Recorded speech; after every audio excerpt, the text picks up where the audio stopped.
Hey, welcome to week 2 of how to turn your snapshots into photographs. In this particular session, we're going to be learning about how the camera operates. First, just let me give you an overview of how the camera is structured. Here's a little picture diagram below, and you can see that, first of all, when you take a picture, there's got to be light on something to take a picture. The more light, the easier the picture can be taken, but you gotta have light.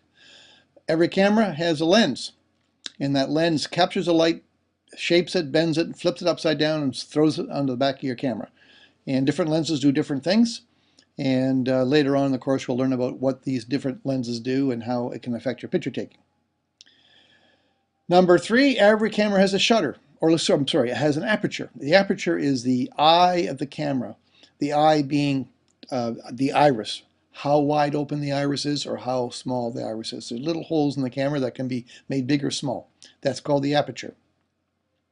Every camera has a shutter, and the shutter is what opens up the back of the camera to allow light onto it. So the aperture will be the little eye that has a little hole, be a little one or a big one, and the shutter is a little gate that opens and allows light into the camera. And finally, we have a little storage device. It used to be film. Now we have these little chips, computer chips that are light sensitive and record the image that you've captured. And these things are sensitive to light, and they can be changed in terms of how sensitive they are by changing what we call the ISO or the ASA. And I'll explain that to you on your next slide or next presentation. And then, of course, now we capture the image. It's recorded on the back of the storage device, and it's stored in little bits and bytes. And then when you plug your camera into your computer or you take the little chip out, your pictures are there, and Bob's your uncle, Jean's your aunt. So that's kind of just generally how the camera functions. Back in the old days, they didn't have lenses. They just had boxes called a pinhole camera. And the box was light tight, no light could get in. They would put some kind of light sensitive material on the back of the box. In the front, they would make a little tiny pinhole covered in black, and then they'd go outside, set the camera down, and then take that black cover off the pinhole, allow light through it. And because the pinhole was so small, it caused the image, the object, like here in the picture, you see the Eiffel Tower on the left-hand side, to be inverted and projected on the back of the inside of the box, and that would record a picture.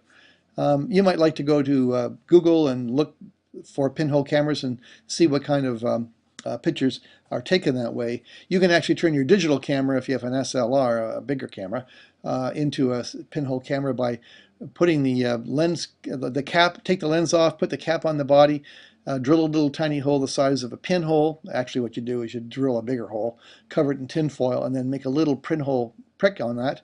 And then that camera can become a pinhole camera. But hey, that's another day, another story, just to let you know that we use lenses now, and we don't need to worry about that stuff.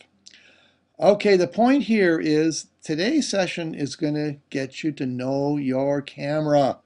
If you don't know it, you're not going to be able to control it. We want you in charge of your camera. More later.